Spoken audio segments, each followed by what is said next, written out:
சொல்லி இருக்கு கேள்வியில் என்று பார்த்தா 2016-27 வினா நவீன ஒழுங்கமைப்புகளின் பணியாளர்கள் வீட்டில் இருந்தவாறே தமது கடமைகளை நிறைவேற்றுவார்கள் என்று சொல்லி இருக்கு. அப்ப வீட்டில இருந்தவாறே கடமைகளை நிறைவேற்றுன்றது உதாரணமா இது என்னன்னு சொல்றோம்டா, இப்ப நவீன காலத்துல நாங்க ஆபீஸ் போகாம வீட்டில இருந்து ஆபீஸ் வேலைகளை நிறைவேற்றி கொள்றது. இப்ப நிறைய சாஃப்ட்வேர் இன்ஜினியர்ஸோ இல்ல நிறைய கண்டென்ட் கிரியேட்டர்ஸ் அல்லது வீடியோ எடிட்டர்ஸ் நிறைய ஜாப் நாங்க அந்த அலுவலகத்துக்கு செல்லாம அந்த வேலையை இங்கே நிறைவேற்றி கொள்ளலாம். தனியா லோக்கல் ஸ்ரீலங்கன் கண்ட்ரிஸோ அல்லது அந்தந்த கண்ட்ரி மட்டும் இல்லாம ஃபாரின் கண்ட்ரிஸுக்கான ஜாப்ல ஃபாரின் கண்ட்ரிஸால ஆஃபீஸ் ஒர்க் கூட இங்க இருக்க எம்ப்ளாயிஸால இங்க இருக்க ஊழியர்களால நிறைவேற்றப்படுது. அப்ப இதுல மெயின் கான்செப்ட் நாங்க அந்த இடத்துக்கு போக வேண்டிய அவசியம் இல்லை. எங்க நாங்க இருக்கிறோமோ அங்க இருந்து இதுல வேலைகளை நிறைவேற்றி கொள்ளக்கூடியதா இருக்கு. ரைட். அப்ப முதலாவதா சமூக வலையமைப்புன்னு சொல்றது சோசியல் நெட்வொர்க்கிங். சமூக வலையமைப்புண்டா என்ன? இதுக்கும் அதுக்கும் சோசியல் நெட்வொர்க்கிங் இதுக்கும் சம்பந்தம் இல்லை. ஏனென்றா social networking Facebook, Instagram, TikTok போன்ற அதுகளோட சம்பந்தப்பட்ட ஒரு அந்த சோசியல் நெட்வொர்க்ஸை பயன்படுத்துறது. அப்ப அதுக்கும் வீட்டில இருந்து வேலை செய்யறதுக்கும் சம்பந்தம் இல்லை. ரெண்டாவது டெலிகம்யூனிட்டி. டெலிகம்யூட்டிங் தொலைதூர தொலைதூர பணியகம். சரியா? டெலிகம்யூட்டிங். அப்ப டெலிகம்யூட்டிங் என்ன செய்யறது? இதுதான் வீட்டுல இருந்து வேலை செய்யறதுக்கு சரியான உதாரணமா இருக்கு. மற்றதுகள் பார்த்தா உடனடி செய்தியாக்கம் பண்றது. இப்போ வாட்ஸ்அப்லயோ அல்ல இன்ஸ்டாகிராம்லயோ டிக்டாக்லயோ ரியல் டைம்ல உடனடியா மெசேஜ்ல அனுப்புறோம். ரியல் டைம் மெசேஜ் போய் வருது. அப்ப அதுக்கு அதுவும் வராது. அடுத்தது அலுவலக தன்னியாக்கம் சொல்லியிருக்கு. அலுவலக தன்னியாக்கம்ன்றது அலுவலக தன்னியக்கம்ன்றது ஆபீஸ் ஆட்டோமேஷன்ன்றது. இப்ப நாங்க மேனுவலா செய்ய வேண்டிய வேலை ஆபீஸ்ல, இப்ப நாங்க சில வேலைகளை மேனுவலா நாங்களாவே செய்யறதுக்கு ஒரு குறிப்பிட்ட டைம் எடுக்குதுன்னா அதை ஆட்டோமேட் பண்ணி விட்டா, இந்த இதை திரும்ப ரிப்பீட்டிவ் டாஸ்க் ஆட்டோமேட் பண்ணி விட்டா அது எடுக்க டைம் குறையும். அது வருது. இதுக்கும் வீட்டில இருந்து வேலை செய்யறதுக்குமான சம்பந்தம் இங்க இல்லை. அடுத்தது பிளாக் பதிவுகள் சொல்லுது. பிளாக்கிங்ன்றது பிளாக்ன்றது இப்ப இன்டர்நெட்ல போய் ஆர்டிகல்ஸோ சம்திங் பிளாக் கிரியேட் பண்றேன்டா, இப்ப ஏதாவது ஒரு கட்டுரையோ கவிதையோ இல்ல யாரா ஏதாவது பற்றி ஒன்று கிரியேட் பண்ணி இன்டர்நெட்ல போஸ்ட் பண்ணி வருது. அப்ப அதுகள் இதுக்கு சரியானதா இருக்காது. Okay, right. அடுத்த கேள்வி வருது. 2017 4வது வினா. 2017 4வது வினா என்ன கேட்டிருக்கா? ஓகே, வலை வெளியீட்டிற்குரிய வெப் பப்ளிஷிங் இன்னொரு பெயர் பின்வருவனவற்றுள் எது என்று கேட்டிருக்கு. பார்ப்போம். ஓகே, வெப் பப்ளிஷிங் என்றது வலை வெளியீட்டுக்கு இன்னொரு பெயர் என்னன்னா வெப் பப்ளிஷிங் என்றா. இப்ப இதுல வெப் பப்ளிஷிங் என்றது இஸ் ஈக்குவல் டு இப்ப இன்டர்நெட்டை பயன்படுத்தி இணையத்துல வெளியிட போறோம். வெப் பப்ளிஷிங் என்றது இப்ப தனிநபரோ அல்லது ஒரு ஆள் ஏதாவது நிறுவனமோ ஏதாவது ஒரு கட்டுரைகள் அல்லது கடிதங்கள் அல்லது அந்த நிறுவனத்தை பற்றிய தகவல்கள் அல்லது விவரங்கள் எதுவாக இருந்தாலும் இணையத்துல பப்ளிஷ் பண்றது. இப்ப நார்மலா நான் ஏதாவது ஒன்றை பற்றி கற்று எழுதுறேன். இப்ப எக்ஸாம்பிள் சிகிரியா ஓவியத்தை பற்றி கொஞ்சம் கற்று எழுதுறேன். அது இத்தனை ஆண்டு உருவாக்கப்பட்டது, இவ்வளவு நபர்களால் செய்யப்பட்டது, அதுல இந்த நபர்களால் வரையப்பட்டதுன்ற மாதிரி ஒரு கொஞ்சம் கற்று எழுதிட்டு அதை நெட்ல போஸ்ட் பண்ணி விடுறேன், வெப்ல பப்ளிஷ் பண்ணி விடுறேன். அப்ப இது ஒரு வகை. இன்னொன்று ஏதாவது ஒரு நிறுவனங்கள் ஏதாவது ஒரு இப்ப எக்ஸாம்பிள் ஒரு ஹார்ட்வேரோ அல்லது ஒரு இ-காமர்ஸ் சைட்டோ பொருட்களை விற்பனை செய்கிற நிறுவனமோ சம்பந்தமான தகவல்களை வெப்ல பப்ளிஷ் பண்றது. ஸோ இதுதான் பப்ளிஷ். அப்ப இது சரியா குறிக்கிறதுன்னு கேட்டா ஒன்று முதலாவது சொல்லியிருக்கு தொடர்பில்லா வெளியீடு, ஆஃப்லைன் பப்ளிஷிங் சொல்லியிருக்கு. இப்ப எக்ஸாம்பிள் ஆஃப்லைன் என்றாலே இங்க ஆஃப்லைன்ன்றது மீனிங் இணையத்தை நாங்க பயன்படுத்த இல்லை. ஆஃப்லைன் ஆன்லைன் என்றா நாங்க ஒரு ஆன்லைன் இணையத்துக்கு போறோம்ன்ற மாதிரி, இன்டர்நெட்டுக்கு இஸ் ஈக்குவல் மாதிரி.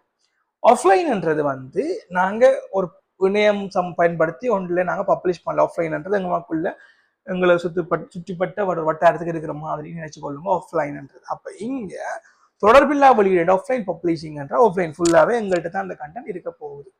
செகண்ட் ஒன் மேசை மேல் வெளியீடு டெஸ்க்டாப் பப்ளிஷிங்கும் கிட்டத்தட்ட அதுவும் அப்படி என்றா கணனியில வந்து ஆவணங்கள் ப்ரோஜர்ஸ் அது போன்றதை நாங்க தயாரிக்கிறது. அதுவும் இதுவும் சரி சம்பந்தம் இல்லை, அது டிஃப்ரெண்ட் இது டிஃப்ரெண்ட், ரைட்.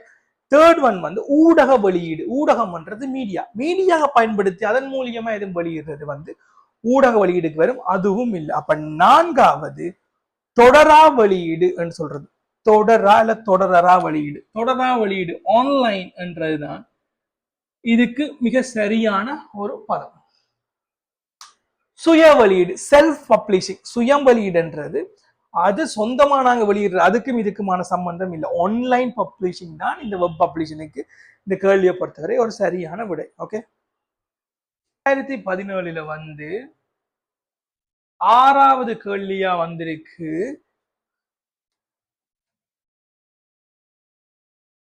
ஆறாவது கேள்வியா வந்திருக்கு, என்னன்னு பார்ப்போம். ஓகே, 6வது கேள்வி என்ன சொல்லியிருக்கேன்டா, தனிநபர் கணிகளை தொடங்குவதற்கு பூட்டப்புக்கு வழக்கமாக பயன்படுத்தப்படுவது பின்வருவனற்றில் எது? பூட் அப் என்றா என்ன? ஃபர்ஸ்ட் பூட் அப் சொல்றது, பூட் அப் பண்றது, பூட் அப். எக்ஸாம்பிள், பூட் அப் பண்ற என்னன்னா, இப்ப ஒரு கம்ப்யூட்டரை வந்து ஸ்டார்ட் பண்ற ஒரு நெறிமுறை ஒன் பண்ணின பிறகு அந்த கணனி இயங்குவதற்கு தேவையான ஒரு செயல்முறை, எப்படி இயங்க போறன்ற ஒரு முறை, அதுதான் இங்க பூட் அப். உடனே நாங்க ஒரு கம்ப்யூட்டர் இப்ப நாங்க ஒன் பண்றோம்னா உடனே விண்டோஸ் ரன் ஆகுமா, உடனே விண்டோஸ் லோட் ஆகுமாண்டா இல்ல. ஃபர்ஸ்ட் கம்ப்யூட்டர் ஆன் பண்ணினோன்னு ஃபர்ம்வேர் வந்து ஹார்ட்வேரை போய் செக் பண்ணும். ஹார்ட்வேர்ன்ற மென்பொருளை செக் பண்ணி அங்க இருக்கிற ஆரம்ப தொடக்கத்துக்கு தேவையான வேலையில செஞ்ச பிறகுதான் அது விண்டோஸுக்கு வரும். எக்ஸாம்பிள், ஃபர்ம்வேர் என்னன்னா இந்த ஹார்ட்வேரை கட்டுப்படுத்த ஒரு சிறப்பு மென்பொருள்னு சொல்லலாம். உதாரணமா பயோஸ் சொல்றது அல்ல யூஎஃப் என்றது. பயோஸ்ன்றது பேசிக் இன்புட் அவுட்புட் சிஸ்டம் சொல்றது. அப்ப இந்த பயோஸ் வந்து இந்த கம்ப்யூட்டர் ஃபர்ஸ்டா இந்த விண்டோஸுக்கு போறதுல எப்படி ஸ்டெப் பை ஸ்டெப்பா என்னென்ன செக் பண்ணி வரப்போகுது, நிறைய வேலை இருக்கு. இந்த பயோஸ் வந்து ஒரு போஸ்ட் டெஸ்ட்டை செய்யும், பவர் செல்ஃப் டெஸ்ட், எல்லா சாதனமும் இயங்குதான்னு பார்க்கும், சில சில சிக்னல் அனுப்பி அப்படி ஒரு வேலையை செஞ்ச பிறகு ஃபாஸ்டா கம்ப்யூட்டர் ஒன் பண்ணும். அப்ப இது ஒரு உடனே விண்டோஸ் வர போறது இல்லை. ஃபர்ம்வேர் என்ன செய்யும், வன்பட்டுக்கு ஃபர்ஸ்ட் ஸ்டார்ட் பண்றதுக்கு என்ன சேவையோ அதை பார்த்து அதை கொண்டு வந்து பிறகு விண்டோஸ் லோட் பண்ணுறது சரியான பொறிமுறையை கொண்டுற நிகழ்வு. வேற என்ன செய்ய மாட்டா, விண்டோஸுக்கு போறதுக்குமா இல்ல ஹார்ட்வேர் ஆரம்பிச்சு விடுது, மவுஸ் கீபோர்டு எல்லாம் ரன் பண்ணுதான்னு பாக்குது, பிறகுதான் இந்த விண்டோஸை படிப்படியா லோட் பண்ணி விட்டுரும். ஓகே, அப்ப இதுக்கு நாங்க இன்னும் டீப்பா இதுக்குள்ள போக தேவையில்லை. இதன் அடிப்படையில இங்க பார்த்தா விடையை பார்ப்போம். ஒன்று வந்து நிலைப்பொருள் ஃபர்ம்வேர், அப்ப இது வந்து சரியான ஒன்று. சரி, பிறல் பொருள், விளம்பர பொருள், கப்ப பொருள், உயிர் பொருள் என்று சம்பந்தம் இல்லாத வடிகள் இருக்கு, என்னென்னு பார்ப்போம். Right, okay. மால்வேர் என்று சொல்றது என்னண்டா, மால்வேர்ன்றது கணனிக்கு தீங்கு விளைவிக்கக்கூடிய, தீங்கு பகவிக்கக்கூடிய ஒரு மென்பொருள். நாங்க வைரஸ் அதுல சொல்றது வைரஸ் சொல்லுவோம், மால்வேர். இதுக்கும் ஃபர்ம்வேர் கணனியின் ஸ்டார்ட் அப்புக்கும் சம்பந்தம் இல்லை. மால்வேர்ன்றது வந்து இது தீங்கு விளைவிக்கக்கூடிய மென்பொருள்கள், கம்ப்யூட்டர் வைரஸ் மாதிரி நாங்க இதை கன்சிடர் பண்ணலாம், வைரஸ்னு சொல்லலாம். ரைட், அப்ப இதுக்கும் அதுக்கும் சம்பந்தம் இல்லை. இப்போ மால்வேர் வந்து ஒரு பிழையான விட, இதுவும் வராது. ஓகே, அட்வேர் என்ன? அட்வேர் என்னண்டா, இப்ப உதாரணமா நீங்க கவனிங்க, அட்வேர்ன்றது நீங்கள் ஏதாவது ஒரு அப்ளிகேஷன் கேமோ இல்ல என்னவோ பிளே ஸ்டோர்ல இருந்தோ இல்ல ஆப் ஸ்டோர்ல இருந்தோ இன்ஸ்டால் பண்ணிடுவீங்க போனுக்கு. பிறகு இடையில நீங்க விளையாடி கொண்டு போய் குட்டி குட்டி அப்டேஷன் ஒரு பாப்அப்ல வந்து ஒரு அப்டேஷனா ஓடிக்கொண்டிருக்கு பாப்பீங்க, ஒரு 3 செகண்ட் 5 செகண்ட் ஸ்கிப் பண்ண சொல்லி அல்ல க்ளோஸ் பண்ண சொல்லி அப் ஓடிக்கொண்டு வரும்.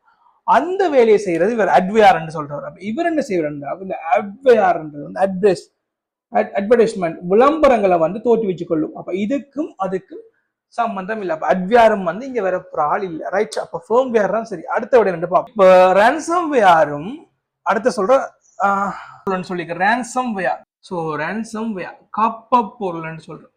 ஸோ ரேன்சம்வேர்ன்றது இதுவும் ஒரு தீங்கி வைக்கக்கூடிய ஒரு வைரஸ் தான், ஒரு மால்வேர் மாதிரி வைரஸ், ஒரு மென்பொருள் தான். இது என்ன செய்யும்னா, இப்ப எங்களோட கம்ப்யூட்டர்ல எதுவும் வந்துச்சுன்னா ஏதாவது ஃபைலை ஹைட் பண்ணி கொண்டு ஜூஸோட காசு வாங்குறது, அப்படி அந்த ரேன்சம்வேர் மாதிரி. இதை பற்றி எங்களுக்கு டீப்பா தேவையில்லை. இதுவும் எங்களுக்கு இந்த விடைக்கு பொருத்தம் இல்லாத ஒன்று. இது வைரஸ் வகையில சார்ந்து போயிடும். அட்வேர் வந்து அப்டேஷன் வகையில போயிடும், மால்வேர் வந்து வைரஸ் வகையில போயிடும். ஸோ அடுத்தது வந்து உயிர் பொருள், லைவ்வேர். உயிர் பொருள், லைவ்வேர் உயிர் பொருள்னு சொல்றோம். உயிர் பொருள் இது கப்ப பொருள், இது விளம்பர பொருள். ரைட், உயிர் பொருள்ன்றது அந்த கணினியை பயன்படுத்த போற நபர், யூசர் பயனர். அப்ப இதுவும் இங்க வராது. அப்ப இதுக்கு வந்து